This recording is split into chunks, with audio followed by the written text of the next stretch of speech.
የተከበራችሁ የሄለን ዩቲዩብ ተከታታዮች ሁላችሁም ላይክና ሼር ሰብስክራይብ እያደረጋችሁ ጽናት ድራማን 167 እንጀላችሁ መጥቻለሁ። ላይክ ሼር ሰብስክራይብ በማድረግ አበረታቱኝ። የምወዳችሁና የማከብራችሁ እንግዲህ ጽናትና ኪራ ከፍቶቻቸው ጠፍተውባቸው በጣም እየተጨነቁ የጽናት አባትም አልሰሙም እና ምን ብለን ነው የምንጠይቀው አባታችን ምን ብለን ነው የምንነግረው እያሉ በጣም ተጨንቀዋል። ጺም እንግዲህ ማልቀስ ነው የቀራት።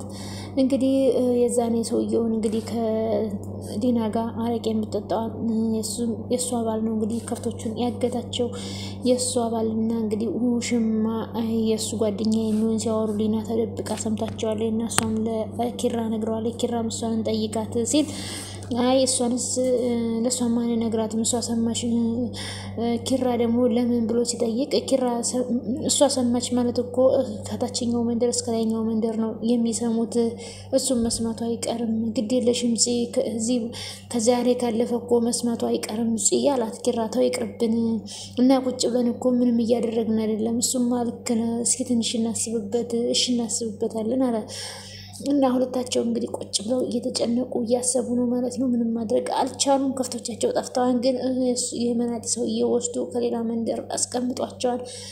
እና ኪራም እንግዲህ ታመጣ እንደው አምጣ ካላመጣ ጉድህን ነው ሚስትየዋን ጉድሽን ነው የምናወጣልሽ፣ ከባልሽ ውጭ ሌላ ጋር እየማገጥሽ ነው፣ እሱን እናሳይብሻለን፣ ሌላ ፎቶ አንስታ ይዘሻለች ብለው በሱ እያስፈራሩ ነው ማለት ነው። እሱን ካላደረ እኛ ችግር የለብንም፣ ከነሱ የበለጡ ከፍቶች እንገዛለን፣ እናሳያቸዋለን እያለ ነው ኪራ። ከዛ ሰኒ ደግሞ ለምሮ ብላ ብዙ ነገር ከምሮ አማትና እዛች መናጤ ጽዮን ጋር ብዙ ጊዜ ተጣልታለች ማለት ነው። እንግዲህ ማናት ምሮ ያው ትንሽ እንትን ነች ማለት የዋህ ነች። ብዙ ነገር ሊያደርጉባት ሲሉ አትጠረጥርም። እንትና ሰኒ ግን በጣም ሁሉን ነገር ታውቃለች። አስመሳይነታቸውን ምሮን እንደማይወዷት እንዳልተቀየሩ እያስመሰሉ እንደሆነ ሊጎዷት እንደሆነ በጣም ስለምታውቅባቸው እንግዲህ ሰኒ በጣም ከምሮ ለማራቅ ብዙ ያደርጋሉ፣ ግን አልተሳካላቸውም። አባትየውም እንግዲህ የናሆም አባት ከምሮ ጎን ናቸው። እንግዲህ አንቺ እኮ አታረጊውም አይባልም፣ ቆይ አንቺ ለምን ምግብ አስደበቀሽ? ቆይ ያለ ወሬ ነው ወይ መኖርም አትችይው? እና ለምን አልደወልሽም ብላ ሰኒም እያወራች አንቺ ምላስሽን እንዳልቆርጥልሽ ማንን አንቺን ነው መፈራሽ እያለች እንግዲህ እርግጠኛ ነኝ እስካሁን ፀጉርሽን ነው መቆርጥልሽ፣ በቃቸው የወረኛ እያለች ከሌና ጋር እያወራች ነው። ሰኒም እንግዲህ ኮስተር ብላ አንቺ እቺን ወረኛ ብላ ዘጋችባት ስልኩን። እና እንግዲህ ወይ ጉድ፣ ሰው እንዴት እንደዚህ ህመሙን ይደብቃል? ሌናም እንግዲህ ከዚህ ሰካራም ሴትዮ ጋር ቁጭ ብለው አረቄ ለመጠጣት እንግዲህ አረቄ እንጠጣ እያለች ሴትዮ በጣም ብርቄ ታሸግራታለች። ሌና ግን ሄዳ መጠጣት አልፈለገችም። ባለፈው ሰክራ የነ ኪራ ከፍቶች ስለጠፉ አሁን መጠጣት አልፈለገችም። ይቺ ግን ባሏ ቢቀጠቅጣትም ቤት አትውጪ ብሎ አስሮ መያዝ ይፈልጋል። እሷ ግን ይሻትልም እየዞረ አረቄ ትጠጣለች። እሱም ግርግሯን ይሰብራታል። ከዛም እሷም አትማርም። እስኪ ቁስልሽ አገግሚ፣ ቁስልሽ እንኳ ሂዳን ብትላት ሌና አልሰማችም። ከዛ አሁን ሌላ ልጅ ልካ አረቄ አስመጥታላት እንግዲህ አረቄውን ጠጭ እያለ እያጠጣቻት ነው። አንቺ አጠጭም ወይ ስትላት እኔ አልፈልግም ራስሽ ጠጭ እያለቻት ነው ሌና። ቆይ ብርቄ ደግሞ ማንም እኮ አላየሽም፣ አትጨነቂ እዚህ ቤት መምጣትሽን። አይ እንግዲህ ብሄድ ይሻለኛል፣ ይሄው አረቄ አምጥቼልሽ። እንዲያውስ ልቆየ እናቴ አረቄ ካለማ አረቄዋን እየጠጣሁ ልሂድ ብላ ነበረ። አረቄውን ዘግታ እንዲያውስ ልቆየ፣ እስኪ ታውቂበታለሽ እኮ ሽታው ራሱ እንዴ አንደኛ አይደለ እንዴ ብላ እንግዲህ አረቄዋን ለመጠጣት እየሞከረች ነው። ሊናም እንግዲህ በይጠጭ ክብሪት አይደለችም እንዴ? እስኪ ድገሚያት። የት ነው የገዛሽው? እኔ አላቅም ባክሽ፣ የሆነ ልጅ ልኬው ስልከው ይሱት መጣ። በዝም ብለሽ ጠጭ። ዋው በጣም ደስ ይላል። ጠጭ እንጂ ታዲያ እንጂ እንዲሁ ምን አዲስ ነገር አለ? አይ ምንም የለም ባክሽ፣ ያው ነው የቆየ ነው። እንደው የሆነ ነገር ለመጠየቅ በዛ በመንገድ ላይ አይቶ ሁሉም መለሰኝ እግሬን ብሎ እንኳን መለሰሽ እንኳን አላየሽ አለቻት። አይ መቼ እድል ሰጥቶ ብለሽ ነው እንኳን ቀረብሽ ባክሽ ጠጭ ዝም ብለሽ እያለቻት ነው። አንቺስ ያዥ እንጂ ጠጭ እንጂ ስትላት አይ እኔ እንኳን ይቅርብኝ ትናንትና የጠጣሁት ራሱ ሰውነቴን ሁሉ አቅም አሳጥቶኛል አሁን መጠጣት አልፈልግም ብላታለች። እንግዲህ እሷ ግን እየጠጣች ነው ጠጥታ እንግዲህ ተሳክራለች።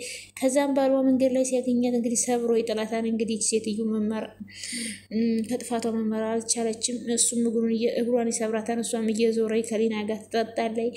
ይሄን አረቂ እንግዲህ የታባቱ ዝም ብለሽ ጠጪ እያለቻት እንግዲህ አለም 9 ነው። ከዛ በኋላ ቢመታኝ ምንም ችግር የለም ብላ አረቂዋን እየጠጣች ነው። እንግዲህ ባሏ ማንጋ አምባገነን ነው፣ እንደ ባል ሳይሆን እንደ ጥላት ነው አድርጎ የያዛት ማለት ነው ግርግሯን እያለ።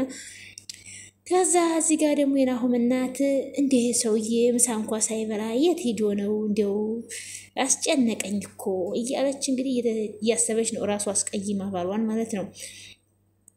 ከዛም መደወል ስልኳን ስታ ከዛም ሲያነሱ እንዴት ሄደህ ነው ተመተህ ምሳ አትበላም እንዴ? መቼም በዚህ ቅስፈት ከዚህ አትወጣም ምሳ አትበላም እንዴ አለችው። ከዛም ቆይ አሁን እኔ እናንተ በአንድ ተራ ቃል መጣላት አለብን ወይ እያሉ ነው የናሆም እናት። የዛን ቀን አወራን አይደለ እንዴ? የዛን ቀን እኮ እንደዛ ያልኩት ጽዮንን ለማረጋጋት ብዬ ነው አለች። ግን ጽዮንን ለማረጋጋት ሳይሆን ነገር እየኮረኮረች ነበር አብራ ድፍት ባለች ምናምን እያሉ ሁለቱም ነበር ሲያሙ። ግን እናትየው አውርታ ለሰራተኛ እቺ ጽዮን እያወራች ነው አባትየው የሰሙት።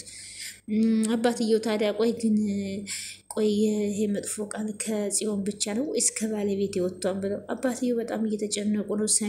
ሰኒ ብዙ ነገር እየነቃችባቸው ያለች ይህ ነገር ሰምታ ነው እንዴ ብለው ሰኒንም እንግዲህ ጠርተው ያናግሯታል። ሰኒም ጽዮን ምን አድርጋሽ ነው ግን እንደዚህ የምትጠያት እንደዚህ የምታሻት እንኳን መተዋ ስትል ምን ነው ጥሩ ነገር ያረግሽ መስለሽ ትናገሪያለሽ ይላት። አዎ አውቄ ጥሩ ነገር ነው ያደረኩት ልጅቷ አስመሳይ ናት ገና ሳታደርገው ልታደርገው የምትችለውን ነገር እኔ አውቃለሁ ብላ ጽዮን መለሰችላቸው። እንግዲህ አዩ ዛሬ እንኳን ስራ ሳይኖረው አብረን እንብላ እንጂ ስትል ስልኩን ጠርቅም አረገባት። እንዴ ጭራሽ ስልኩን ዘጋው። ምን እላለሁ ይቺ ጦሰኛ እሷ ናት ይሄን ሁሉ ነገር ያደረገችው። ጽዮን እቺ ደግሞ የኔዋ ደግሞ የኔ ገብቱ የትዳ ይሆን አራኔስ እንደው በስንቱ ልቃጣ ተቃጠልኩኝ እያለች እንግዲህ እቺ ነገረኛ ማት ነገሯን እያብሰለሰለች ነው። ሰኒና እንግዲህ ኪያም አንድ ላይ ተገናኝተው ከዛ ቆይ ግን አንቺ ልጅ የት ሄደሽ ነው ብላ ኪያ ስትጠይቃት እዛ ቤት እኮ የምናደደው በጽዮን ነው አለች። ከመጀመሪያውም እንደዚህ አይነት ሀሳብ ካለሽ እዛ ቤት አትሄጂ። መጀመሪያ ልሄድ ነበር ታስበው ግን አስጠላኝ። ትልቅ ሰው አስቀምጠሽ ደውለሽ አልመጣም በይው አለቻት። የናሆም አባት እንግዲህ ጠርተዋት ነው ስለ ጽዮን ሊያወሯት ነው። እሷም እንግዲህ አሁን አስጠላኝ እያለች ነው። ኪያም ሂጂና የቅድሙን ንዴት ይበቃኛል፣ አሁን ሌላ ንዴት ከተጨመረብኝ አልችልም። እዛ ምልሽ ልትደባደቢ ነው እንዴ አንቺ ቀን ልጅ እና ምን ላድርግ ስትዝች እኮ ነው ግራ ቢገባኝ እኮ ነው። በጊዜ አትፍጂ አሁን ሂጂ አለቻት። እና ሂጂና ምን እንደሚሉ ስሚ። ደግሞ የናሆም አባት አስተዋይ መሆናቸውን ሰምቻለሁ አለኝ። እውነት ነው የናሆም አባት በጣም አስተዋይ ናቸው። እሱስ ልክ ነሽ። ስለዚህ ሂጂ በቃ እሺ በቃ እመጣለሁ ብላ እንግዲህ ወደ ናሆም አባት ልትሄድ ነው። እንደውም ቆንጆ ራስ ጠርቼ እጠብቅሻለሁ አለቻት። ከዛም ተሳስመው ተለያዩ። እንግዲህ ሰኒ ደስ የምትል ምርጥ ጓደኛ ናት ለምሮ። ኃይለኝነቷ በጣም ደስ ይላል። ምሮ ግን በጣም ተላላነቷን ተበዛዋለች። ናሆም መጣና ከምሮ ጋር ምን ሆነሽ ነው? ምንም ተቀመጥ። ምሮም እንግዲህ ምን ሆነሽ ነው እናቴ ብለው መጠየቁን አባ እስካሁን አልተመለሰም እንዴ? ቢመለስ ኑሮ አንተ ጋር ምን አስደውልኝ እያየሁ አይደል? ቆይ ስልኩን አንስቶ እዚህ ነኝ አላለም? እሱም አንስቶልኛል ተመስገን ነው። ሰላም ሆኖ እንኳን ማወቃችን ትልቅ ነገር ነው። እንደዛ ስሜታዊ ሆኖ በጣም ሲወጣ በጣም ደንግጬ ነበር አለ ናሆም። ምን ላርግ ብለህ ነው? የሰው ቤት አቃናለሁ ብዬ የራሴን ቤት አናጋው። እኛ እኮ ምንም ነገር ሆነ ብለን አላደረግንም። አዎ እኔም ቢሆን ምሩ ጥሩ መሆኑን አውቃለሁ። ያቺ ልጅ ግን መርዝ ናት። እንደዚህ አይነት ጓደኛ ደግሞ ገደል ነው የሚከተው። ሰኒ እኮ በጣም ምርጥ ልጅ ናት። ያ ደግሞ ስህተት ነው አለ ናሆም። እና ለዚህ ነው እንደዚህ ቤቴን ያፈረሰችው። ቆይ ሰኒና ጽዮን መጠላታቸው ነው አለች። አንቺ ግን እውነትም ሲበዛ ሞኝ ነሽ። ቆይ ግን እስካሁን መጋጨታቸውና ሁሜ ሳይነግርሽ ቀርቶ ነው እንደገና እየደጋገምሽ መጠየቂኝ አለቻት። እንደነገርሽኝ እኮ ሰምቻለሁ፣ ግን ካንቺ ለመስማት ነው የምትፈልጊው? እሺ ልንገርሽ፣ ከዛም መፍትሄ ትሰጫለሽ። እሺ አለች ምሮ። ጽዮን በንዴት ውስጥ ሆና ነው። ሰኒ ግን ጽዮንን በጣም እንደምጠላት ነግራኛለች። አንቺን ብኮን ያውነሽ አልገባኝም። እንዴት እሷን ጠላታለሁ? ራስሽን ነጣ ለማድረግ አትምጭ። ስሚኝ፣ እኔን እማ ቀስ እያላችሁ ተነጋገሩ እንጂ አንቺ ጽዮን ጋር በምታደርግ ጊዜ ሰኒን ማለት ትይጂ ነበር አይደል አለች። የሰው ልጅ እንዴት ይጅ ይባላል ብሎ ናሁምም እንግዲህ የናሁም እናት ሰኒን አባራ በጽዮን ሴራ እንድትያዝ ትፈልጋለች። የናሁም እናት ሴራቸው አልሳካላቸው ሲሉ ነው ሰኒን ሂጂና አንቺ ተቀመጭ ማለት ትችይ ነበረ ብላ የምትለው። ጽዮን ሰኒን ማናት ምሮ ልጠብቅ ሳይሆን ሌላ ነገር ልታደርግ ወይ ልጇን ሊያስወርዱ የሆነ ነገር ሊያደርጉ ነበረ፣ ግን አልተሳካላቸውም። ናሁምም ቶሎ በመምጣቱ ተበሳጭተዋል። በጣም ደስ አላላትም። እንዴት አሁን ይመጣም ብላ ስትል እንደውም ምን አልሽ ብሎ አባትየው ሲጠይቁ አይ ምንም አላልኩም አለች። በእናንተ ምክንያት የኔ ትዳር መበጥበጥ የለም በቃ ጨርሻለሁ ትላለች። በበጠበጠችው ግን ከጽዮን ጋር ሆና ራሷ ናት በሰው ቤት እየገባኝ። ከዛም አረ እኛ ምን አደረግን ብሎ ናሆምም መናገር ጀመረ። እናትየዋም እንግዲህ ባሌን ወደ ቤት መልስልኝ እያሉ ነው። ራሳቸው ባጠፉት ራሳቸው ሌላ ሰው እየወቀሱ ነው። እያጠፉት ራሳቸው ናቸው። እንግዲህ ምን ማድረግ ይቻላል? የናሁም አባትም እንግዲህ ሰኒ ጋር ተገናኝተው ማየን እንደዚህ መናገር ትክክል አይደለም፣ አለምዬን እንደዚህ መናገር የለብን ብላ እያለች ነው። ወደ ቤት ተመለስ እና ምን መሄጃ አለኝ አሉ። የናሁም አባት በጣም ጥሩ ሰው ናቸው። ሁልጊዜ ለምሮ ሲሉ ሁልጊዜ ቤቱን እየለቀቁ ይወጣሉ። እነ ሚስታቸውን ማስቀየም አይፈልጉም። በጣም መልካም አባት መልካም አማት ናቸው ለምሮም። እናትየዋ ግን ጸባይ የላቸው እና እንደዛ ሳይሆን የህሊና ጸጸቱን መሸከም ከብዶኛል። በዛ ላይ ደግሞ ምሩ ሰላማታ ተወጥራ ሳያት እየጨነቀኝ ነው አለች። እባክዎትን ሰላም አውሩድና ይመለሱ። እሺ ግድ የለሽም አታስቢ፣ አንቺ አትጨነቂ፣ እኔ ወደ ቤት እመለሳለሁ አለች ሰኒ አላት ለሰኒ። እንግዲህ ሰኒን በጣም እያሰበች ነው የምሮን ጭንቀት አይታ። ይቺ ደግሞ ውሽማ የተባለች ብርቄ ከዚህ ከውሽማዋ ጋር ከባሏ ጓደኛ ጋር ስትገናኝ አረቂዋን ጠጥታ እየሄደች እያለች ስታወራ አሁንም አረቂ ጠጥተሽ ነው ወይ እያለ እያዳመጠች ነው ሊና። ትንሽ ቀማምሻለሁ አለች። በቃ ነይ እንሂድ። እንዴ ወዴት ነው የሚሄደው አለች። በዛብህ ከቤት ይመጣን ጥሩ አይደለም በለው። በዛብህ እኮ ቤት የለም እንዴ የት ሄዳን? እሱ ደግሞ እንዴ አልሰማሽም እንዴ ምኑን አለች። የታሰገድን ከፍቶች እየነዳው እኮ በዛብህ ነው። እዛ ዘመዶቹ ጋር እኮ ይዟቸው ሄዷን። ሙች በለኝ እስኪ ብርቅዬሞች ብላ ስስቅ እንግዲህ ሊናም እያዳመጠች ነበረ። ሊናም እንግዲህ ሄዳ ለጺ እኔ ወሬ ያመልጠኝ ብላ እንግዲህ ከስር ይህን አረቂያ ጠጥታ ብርቄንም ማስክራ እንግዲህ ወሬውንም እሷ ከፍቶቹን እንዳስጠፋቻቸው እሷው ልታገኛቸው ነው። ወይ ጉድ! ኑሮም ጠርጥሬ ነበር የጠረጠረ ተመነጠረ ብላ ቶሎ ብዬ ሄጄ ለጺ መናገር አለብኝ ብላ ለጺ ትነግራታለች። ጺም እንግዲህ አቶ በዛብህ ድፍረት ኑሮት የኛን ከፍቶች አይወስድም፣ የኛን ከፍቶች በጭራሽ አይወስድም ስትል ቆይ እንግዲህ ሁሉ ጊዜ እናንተ እኔን አታምኑኝም እንዴ ምንድነው ብላ ስትል ኪራም ይመጣል። ኪራም እንግዲህ እኔስ ጠርጥሬ ነበረ፣ እኔ አውቄ ነበር፣ ይህ ውሻ መጀመሪያ ምን ጠርጥሬ ነበር ብሎ ኪራም ሊሄድ ሲል ጺም እንግዲህ በስሜት የሚሆን ነገር የለም ቆይ እስኪ ተረጋጉ አለች። ከዛ አልገባሽም ጺ እሱ እናንተን ለማዋረድ ምንም ነገር ያደርጋል፣ እኔ መሄድ አለብኝ ብሎ ኪራም በጣም ተናደደ። ቆይኛ በዚህ ልክ ምን አደረግነው ብላ ጺም ከዛ ሊናም በኔ እቅድ የምትስማሙ ከሆነ አንድ ሀሳብ አለኝ አለች። ምንድነው አሏት። ቆይ ለምን ተሰማና ብርቄን ለምን አንጠቀምም ተሰማኮ ከአባባ ጋር ጸብ ነው ብርቄም ብኮን እኮ ያበዛብህ ሚስት ናት አለች ጽ እንዴት እኛ ሊተባበሩን ይችላል እንዴ? እነሱማ በፍቃደኝነት እሺ እንደማይሉ አውቃለሁ። እና ታዲያ አስረን ንግረፋቸው። እስኪ መጀመሪያ ተረጋጉና ቤት ገብተን እናወራለን አለች። አታስቢ ለኔና ምንም ነገር የሚሳናኝ ነገር የለም ብላ እቅዱን እንግዲህ ሊና ናት እንግዲህ ሁሉ የምታደርገው ማለት ነው። ወሬውንም አረቄውንም ማጠጣታ እያወሩ እንዲሰማ ያደረገችው ሰዓት አሁን በኋላም እቅዱን ለመናገር ለማድረግ እየሞከረች ነው። ኪራም እንግዲህ ደውሎ ለቅዱሴ የነፂ ከፍቶች ጠፉ አለው። ቆይ ኪራ ተረጋግተህ አናግረኝ፣ ምንድነው የሆነው? ሊና ባለችበት ቦታ ምን ሰላም አለ ብሎ ነገረው። ከዛ እሱም ደግሞ ምን ፈጥራ ነው? ምን አድርጋ ነው? እሱንማ ምን አድርጋ ነው? እስኪ ንገረኝ። እንግዲህ ሊናን ያመጣት እንግዲህ አቶ ቅዱሴ ነው ማለት ነው ወደ ነኪራ ቤት። ስለዚህ ያው እሱ ነው ተወካይዋ። ስለዚህ ለሱ ደውሎ እየነገረው ነው። እንዴ ቆይች ልጅ ተመክራማ አትስተካከልም እንዴ ያለው። ከዛ አይ ቅዱሴ እሷ ምን ትሰማለች? እሷ መስሚያ ምንም የላትም። እሺ በአሁኑ ምን አደረገች? ከበድ ያለ ነገር ነው እኮ። ምንድነው ንገረኝ፣ አታስጨንቀኝ አለው ቅዱሴ።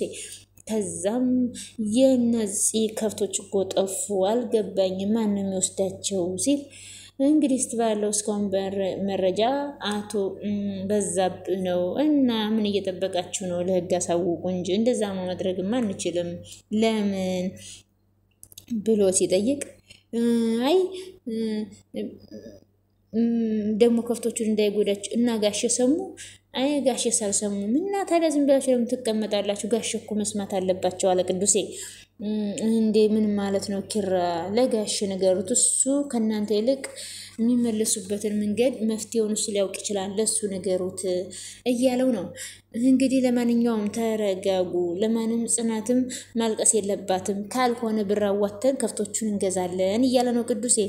እንግዲህ አምላክ ከእናንተ ጋር ይሁን ከማለት ውጭ ምን ልል እችላለሁ ሲል ኪራ ለማንኛውም ጽናትን ተረጋጊ በላት፣ አንተ ማረጋጋት ብሎ እንግዲህ ቅዱሴ ማረጋግቶ ቅዱሴ ኪራን እሺ አሁን በፈጣሪ አሁን ምን ሊባል ይችላል ብሎ ቅዱሴን በጣም እየተጨነቀ ነው። ከዛ ምሮና ሰኒ ደግሞ ቁጭ ብለው ሲያወሩ አንቺማ ባልሽን ስላገኘሽ እኔን ረሳሽኝ አለቻት። ሰኒ ጣል አደረግሽኝ ስትላት ከዛ እንደዛ እንደማላደርግማ ታውቂያለሽ፣ እሱንማ አየሁት እኮ ግን ማታ እመጣለሁ ብለሽ ለምን ቀረሽ? ብመጣ ራሱ ናሁም ያባረኛል እንዴ? ለምን ሁለት የተነፋቀፉ ባልና ሚስት መሀል ገብቼ ምን ታረጊያለሽ ብሎ ነው። እንደውም እሱ ነበር ከኔ በላይ ሲጠብቅሽ የነበረው። አየሽ ማን እንደሚያስታውሰኝ? ኧረ ነው አሁንማ ቁርጤን ነገርሽኝ ካልሽ ምን አድርጋለሁ? እኔ የምልሽ ጋሽ እኮ አግኝቻቸው ነበር እና ምን አልሽ? ምንም በቃ ስላለው ነገር አስረዳዋቸውና ድጋሚ ይቅርታ መጠየቅ ካለብኝ ጠይቃቸዋለሁ ብዬ ተለያየን አለች። እሺ ከዛማ አያስፈልግም አሉኝ። ውይ በእናትሽ እኔ እነሱ ቤት የሆነ ነገር በተፈጠረ ቁጥር እየተሳቀኩ ነው አለሽ ምሮ። እኔም እንደዛ ጋሼ ሲናደድ በጣም ነው የደበረኝ። ለዛ እኮ ነው ምንም ነገር መናገር የማልፈልገው። ያንቺም እኮ ከፋ፣ ራስሽን እያስበደልሽ ዝም ማለት የማይሆን ነው ብላ ሰኒም እንግዲህ ለምሮ እየተቆረቆረች ነው። ምሮም እንግዲህ ነገሮችን ሁሉ ዋጣ አድርጋ ይዛ ቢከፋትም ያው እንግዲህ መጥፎ ነገሩን መናገር አልፈለገችም። ሰኒ ደግሞ መደበቅ አልፈለገችም። ለሷ ብላ እየተሟገተች ነው። ከዛ ምሮ ደግሞ አይ ዝም ማለቱ ይሻላል እና ራስ ወዳጅ ሆኜ ሰውን ማጣላት የለብኝም፣ ራሴ ብጎዳ ይሻላል፣ የሰውን ቤት ማናጋት የለብኝም ብላ የምታስብ ነች። ግን የምሮ በጣም ይበዛል። እኔ ግን የምደግፈው የሰኒን ነው። በቃ እውነቱን ፍርጥ ነው እንጂ የምን አንዳንድ ነገር ማሳለፍ ጥሩ ነው። ግን የምሮ ደግሞ በጣም በዛ ማለት ነው። እኔና አንቺ በእንደዚህ አይነት ነገር ስለማንግባባ ባናወራ ነው የሚሻለን ብላ ሰኒም ደመደመች። እውነት ነው። ታዲያ ከማን ጋር ነው ማወራው አለች ምሮ። ከዚህ በላይ አይንሽን እንደዚህ ከፍቼ ይዤ ካላየሽ አለልሽም በቃ አለቻት ዘኒም። እና ውድ ቤተሰቦችዬ ሁላችሁም ላይክ እና ሼር ሰብስክራይብ ማድረጋችሁን አትርሱ። ፈጣሪ አምላክ የምንወዳትን እምዬ ኢትዮጵያን መሃሏን ገነት ዳሯን እሳት ያድርግልን። እናንተንም በያላችሁበት ሰላማችሁን ብዝት ትረፍረፍ ያድርግልኝ። ፈጣሪ አምላክ በስደት ያለነው ሁላችንንም በሰላም ለሀገራችን ምድር ያብቃን። ወጥቶ ከመቅረት ፈጣሪ ይሰውረን። በያላችሁበት የክርስቶስ ጸጋና ሰላም የክርስቶስ ጸጋና ሰላም አይለያችሁ አይለየን። የኔ ወዶች ውድድ ነው ማደርጋችሁ። ሰላማችሁ ብዝት ትርፍርፍ ይበልልኝ በያላችሁበት እና ሁላችሁም ታዲያ ላይክ ሼር ሰብስክራይብ ማድረጋችሁን አትርሱ። ላይክ ሼር ሰብስክራይብ እያደረጋችሁ አበረታቱኝ የምወዳችሁ ውድ ቤተሰቦቼ። እንግዲህ ደግሞ አሁን ያው ስደት ላይ ነን። ወደ ሀገር ስንገባ ደግሞ ጥሩ ጥሩ ቪዲዮዎችን ለመስራት ሞክራለሁ። እስከዛ ግን ሰላማችሁን ብዝት ይበልልኝ። አመሰግናለሁ። ባይ ባይ የምወዳችሁ